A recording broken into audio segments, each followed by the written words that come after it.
The subway station was alive with the usual chaos of the city. Trains roared through tunnels, brakes screeched, and footsteps echoed endlessly across the tiled floors. Commuters rushed past with tired eyes and heavy bags, each lost in their own world, each too busy to notice anything beyond their phones or the ticking clock that controlled their lives. Before we start, welcome to InspireTube, stories that move, motivate, and inspire. Make sure to subscribe so you never miss a life-changing journey. Now, let's dive into today's story. That night, in the middle of the noise and the rush, something extraordinary was about to happen. Something that would stop strangers in their tracks and leave them whispering about it for weeks to come. On the far side of the platform, slouched against a concrete pillar, sat a man most people had long stopped noticing. His clothes were worn and layered, his beard unkempt, and his shoes frayed beyond repair. To the rushing crowd, he was just another invisible face in the city, a homeless man blending into the blur of concrete and steel. His name was David Turner. Once, he had dreams like everyone else. Once, he had a life filled with music, laughter, and a family who believed in him. But somewhere along the line, life had unraveled. Bills piled up, opportunities slipped through his fingers, and choices, some his own, some made for him, pushed him onto the streets. Tonight, however, David wasn't just surviving. He was holding something tightly in his hands, a battered old guitar with scratches etched deep into the wood, each mark telling a story. He ran his fingers across the strings, testing their sound. Out of tune, rusted. But to David, it was more than enough. The people passing barely gave him a glance. A few threw quick, wary looks, worried that eye contact might invite conversation. Some even turned their heads, pretending not to see him. Others stepped aside, muttering under their breath, as if his very presence was an inconvenience in their nightly commute. But David wasn't asking for change this time. He wasn't shaking a cup or begging for food. Tonight, he wanted something else. Tonight, he wanted to sing. He closed his eyes and drew in a deep breath, letting the noise of the trains wash over him. And then, in that dingy subway station, he began to play. At first, his voice was low, almost drowned by the thunder of the passing train. But then it rose, steady and strong, cutting through the chaos like a blade of light. It was a voice no one expected, soulful, rich, and aching with emotion. A voice that carried pain, but also hope. The few who were close enough to hear stopped in their tracks. Heads turned. Conversations faltered. The chords that spilled from his guitar, though imperfect, blended seamlessly with his voice. It was raw. It was real. It was hauntingly beautiful. And within moments, the rush of the subway slowed. People who had walked past him every day without a second thought now stood frozen, staring at the man they had once dismissed. For the first time in a long time, David Turner was no longer invisible. The first person to truly stop was a young woman in a red coat. She had earbuds in, music already playing, but as she walked past David, she paused. She tugged one earbud out, then both. Her eyes widened. She had heard plenty of buskers before, but this was different. His voice didn't sound like it belonged in the underground. It sounded like it belonged on a stage, in front of thousands. There was depth to it, a heaviness carved from life's struggles, but also a soaring quality that lifted every word. It wasn't just a man singing. It was a man bleeding truth into the air. Soon, a few others slowed down. A middle-aged businessman, still clutching his briefcase, glanced up from his phone. Two teenagers who had been laughing and filming silly videos fell silent, their cameras now pointed at David instead. An older couple, hands intertwined, leaned against the wall, listening with soft, nostalgic smiles. Within minutes, the flow of the subway station shifted. People who usually hurried past, as though late for everything, began forming a circle. Footsteps slowed, voices hushed, and eyes turned toward the homeless man whose song had captured them all. David's voice soared higher, filling every corner of the platform. He sang of love lost, of battles fought, of nights too long and mornings too heavy. Each lyric was shaped by scars, yet carried a flicker of resilience. the kind of resilience only someone who had truly been broken could carry. And for those who listened, it struck a nerve. The young woman in the red coat felt tears sting her eyes, though she couldn't explain why. The businessman loosened his tie, feeling something stir inside him that no conference or paycheck ever had. Even the teenagers, usually restless and mocking, stood silently recording, captivated. The subway, normally a place of impatience and indifference, had transformed into something else entirely. It was no longer just a station. It had become a stage. The song reached its peak, David's voice raw and trembling, yet unyielding. When he finally strummed the last note, silence followed, heavy, reverent silence. And then, as though an invisible dam had broken, the platform erupted in applause. The sound startled him. For a moment, he just stared, wide-eyed, almost disbelieving. Applause wasn't something he was used to. Usually, he was met with averted eyes or hurried footsteps. But now, dozens of strangers were clapping, some even cheering, their faces lit with awe. Phones flashed. Cameras rolled. In that moment, David Turner, the man who had been invisible, was being seen. For a long moment, David sat frozen, his fingers resting on the strings of his battered guitar as the applause washed over him. His eyes darted across the crowd, strangers smiling, clapping, even whistling. It was the kind of reaction he hadn't felt in years, not since the days when music wasn't just a memory, but his whole life. A little boy tugged at his mother's coat and pointed. "Mom, he sounds like the singers on your records." The woman smiled warmly and nodded, her gaze never leaving David. From the front row of the gathered circle, the young woman in the red coat stepped closer. "That was beautiful," she said softly, her voice trembling with sincerity. "What's your name?" David cleared his throat, unsure if he should even answer. His instinct was to keep himself small, invisible. But something about the way they looked at him, not with pity, but with genuine admiration, gave him courage. "My name's David," he said quietly, almost a whisper. The businessman adjusted his glasses. "David," he repeated aloud, as if committing it to memory. Then he reached into his pocket, pulled out a folded bill, and dropped it into the open guitar case at David's feet. Others followed, coins, bills, even snacks from purses and backpacks. They gave not out of pity, but out of gratitude. The sound of coins clinking against the worn fabric of his case felt surreal. David's chest tightened. For years, his voice had been met with indifference or ignored entirely. Now it was moving people. And then, a voice cut through the crowd, deeper, older, hesitant. "Excuse me, but have you ever performed before?" David looked up. A man in his late 50s had stepped forward, wearing a brown coat and a wool scarf. His hair was graying, his face lined, but his eyes were sharp, focused on David with recognition. "You sound familiar," the man continued. "I swear I've heard that voice before." David's lips parted, but he didn't answer. His past wasn't something he shared easily. Once upon a time, he had been more than a nameless man with a guitar. Once his songs had reached small stages, bars, and open mics across the city. He'd even come close, just close enough to taste what success might feel like. But that was a lifetime ago. The man in the scarf studied him. "Were you David Turner, the singer who used to play at the Blue Room downtown?" Gasps rippled through the crowd.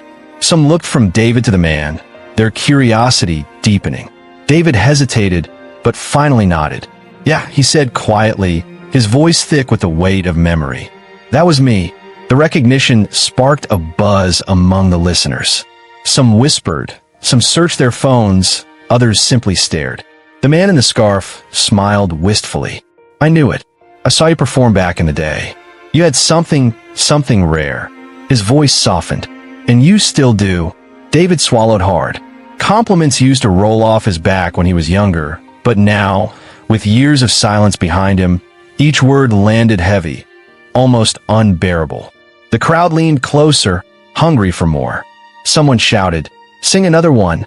Others chimed in, their voices overlapping with encouragement. David looked down at his guitar. His fingers trembled, not from the cold, but from the surge of something he hadn't felt in years' hope. He wasn't sure if his voice would hold for another song. He wasn't sure if he deserved their applause. But as he glanced up at the faces around him, expectant and kind, he knew he couldn't stop now. So he lifted the guitar again. The noise of the subway faded, the hum of the crowd stilled, and once more, David Turner let his voice rise. This time, the platform didn't just listen. It believed. David strummed the first notes carefully, his worn fingers working over strings that had long since lost their shine. The melody was simple, almost fragile, yet it carried a weight that made the station fall into silence again. This song wasn't just music. It was a confession. He sang of nights spent in the cold, of mistakes that haunted him, of doors closed in his face. But threaded through the verses was something else, a quiet, steady flame of hope. The kind of hope that refused to die, no matter how dark the nights became. The sound echoed off the tiled walls, raw and unfiltered. Every crack in his voice only made it more real. A hush blanketed the crowd. Strangers who had never spoken to each other stood shoulder to shoulder, united in the spell of his voice. A young man lowered his phone mid-text and simply listened, forgetting everything else. An older woman clasped her hands against her chest, eyes closed, tears slipping down her cheeks. Even a group of rowdy teens fell still, their laughter replaced with awe. Then, near the back of the gathering, one young woman, a college student with a camera hanging around her neck, hit record. She didn't just want to capture the song. She wanted to capture the way the crowd leaned in, the way the station had transformed from a place of noise and indifference into something sacred. David's voice rose, swelling with the chorus, and the emotion in it was almost unbearable. It wasn't polished. It wasn't perfect, but it was alive and it was undeniable. The businessman who had dropped money earlier now stood with his phone raised high, recording too. Others followed, their cameras lighting up the circle around David. For years, his music had gone unheard, unnoticed. Tonight, it was being preserved, carried beyond the walls of the subway. And still, David sang on, eyes shut tight, as though he were somewhere else entirely. Maybe back on those old stages. Maybe back in the days before life had broken him down. Or maybe in some place beyond all of it, where only the music mattered. When the last note left his throat, it hung in the air like smoke, lingering long after the strings had quieted. And once again, silence gripped the crowd. Then came the roar. Applause, louder than before. Cheers. Whistles. Dozens of strangers raising their voices for the man who had once been invisible. David's chest heaved, his hands shaking over the guitar. He looked up, dazed, almost afraid it was all a dream. But it wasn't. The subway had erupted for him. And among the crowd, the young woman with the camera whispered to herself, "The world needs to hear this." She didn't know it yet, but the video she had just captured would change everything. Not only for David, but for everyone who ever believed that even in the darkest corners, beauty could be found. By the next morning, the subway station had returned to its usual rhythm. The same rushing footsteps, the same blaring announcements, the same endless shuffle of strangers passing by. But for David, everything felt different. He sat on the same worn bench, guitar at his side, sipping from a paper cup of coffee someone had given him. The memory of the night before lingered like a dream he wasn't ready to wake from. He kept replaying the faces in his mind, the smiles, the tears, the applause. For once, he hadn't been invisible. What David didn't know was that his song hadn't stayed underground. That same morning, across the city, the young woman with the camera uploaded the video to her social media account. She gave it a simple title, Voice of an Angel in the Subway. At first, it was just her friends who watched. Then her friends shared it. By noon, the views had doubled, then tripled. By evening, the numbers climbed into the hundreds of thousands. People from across the world were suddenly watching David sing. They commented, they shared, they tagged others with messages like, "You have to hear this." The reaction was overwhelming. Messages poured in. Some asked who he was. Some wrote that the song had touched them in ways they couldn't explain. Others confessed they cried watching it. David knew none of this. He only knew that when he picked up his guitar later that day and began to play again, more people stopped than usual. They lingered, they smiled, they dropped money into his case. A few even asked, "Are you the man from the video?" Confused, he shook his head at first. But then one woman held out her phone, showing him the clip. There he was on screen, his voice rising, his guitar trembling under his hands. And beneath it, hundreds of comments, thousands of likes, hearts, shares. David stared, unable to believe it. The world was hearing him. Within days, the video crossed 1 million views. News outlets began picking it up. Headlines appeared. Homeless man stops subway crowd cold with incredible voice. TV anchors replayed the clip with wide-eyed disbelief. Radio stations talked about him. For David Turner, life was shifting. Slowly but undeniably. Strangers came to the station not to pass through, but to find him. They gathered, waiting for him to play. Every time he sang, phones recorded, crowds cheered. Money filled his case faster than ever before. And though he still slept in the same corner, still wore the same threadbare coat, something had changed inside him. For the first time in years, he began to wonder if maybe, just maybe, the world hadn't forgotten him after all. By the end of the week, David Turner was no longer just a face in the subway. He had become a story, one carried by headlines, shared in millions of feeds, whispered in conversations between strangers. But amidst all the noise, one person took special notice. In an office high above the city, Jonathan Blackwell, a music producer with decades of experience, sat back in his chair, replaying the viral clip for the 10th time. His salt and pepper hair framed a face that had seen countless singers rise and fall. Yet something about the man on his screen was different. Raw, unpolished, real. David Turner, he muttered under his breath. The name tugged at something in his memory. He reached for his phone and made a call. "Find him," he ordered. "The man from the subway video. I want him in my office." The following afternoon, David sat at his usual spot, guitar in hand, when a sharply dressed man approached. Not just another curious bystander, this man carried himself with intent. "Mr. Turner?" the stranger asked. David blinked, uneasy. "Yeah, that's me." The man handed him a card. Jonathan Blackwell, music producer. David's breath caught. He remembered the name, faintly, from the days when his music had brushed against the edges of opportunity. "I saw your video," Jonathan said simply. "You've still got it. And the world clearly thinks so too. I'd like to give you a chance, a real chance, to get back on stage." For a moment, David couldn't speak. His whole body trembled with the weight of those words. He had spent years buried under silence, convinced his voice had been lost forever. Now, someone was offering him a doorway back to the world he thought was gone. A week later, David found himself standing backstage at a small theater in downtown Manhattan. It wasn't Madison Square Garden, it wasn't the arenas of his dreams, but it was a start, a beginning. He glanced at his reflection in the dressing room mirror. His coat was new, a gift from the production team, but his guitar was the same battered one he had carried through the subway tunnels. Somehow that felt right. It carried his story with it. The stage manager called his name. The lights dimmed. The crowd hushed. David stepped into the glow of the spotlight. For a split second, fear gripped him.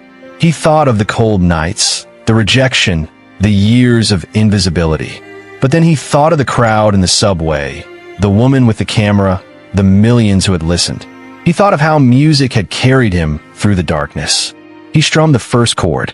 His voice rose, steady and strong, and the theater erupted in applause before he had even finished the first verse. That night, as he sang Beneath the Lights, David understood something he hadn't before. Music wasn't about fame or fortune. It wasn't about chasing charts or headlines. It was about connection, the kind that reached strangers in the darkest tunnels, the kind that reminded people they weren't alone. And as the final note of his song lingered in the air, the crowd rose to their feet. A standing ovation. David Turner, once forgotten in the shadows of the subway, had found his way back into the light. Not just as a man who sang for change on a street corner, but as proof that sometimes the most powerful voices are the ones the world almost missed. If this story moved you, don't forget to like, share, and subscribe to InspireTube, where powerful stories come alive to inspire your journey.